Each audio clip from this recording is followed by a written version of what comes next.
நமக்கெல்லாம் நரசிம்ம பெருமானின் கோபத்தை சிவபெருமானார் சரபேஸ்வரராக வந்து அடக்கினார் என்று மட்டுமே தெரியும்.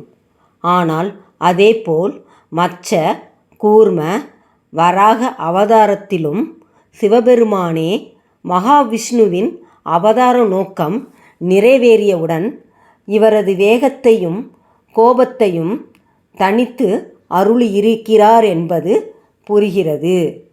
அதனால்தான் மார்பில் ஆமை ஓடும் பன்றிக் கொம்பும் அலங்கரிக்கின்றன. சாதாரணமாக ஒரு மல்யுத்த போட்டி என்றாலே முடித்து வைக்க ஒரு நடுவர் தேவைதானே.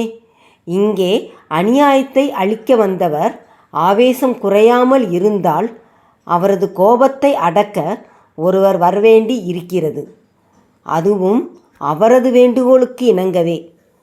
ஒவ்வொருவித மிருகங்களின் உருவத்தோடு வரும்போதும் அவற்றை மாய்க்கும் உருவெடுத்து வந்து அதன் ஞாபகமாக அதன் பாகங்களின் ஒன்றை அணிந்து கொண்டு இவர் காட்சி கொடுக்க, அவரோ பெருமாளோ பள்ளி கொண்டபடியே பார்த்து ரசிக்கிறார்.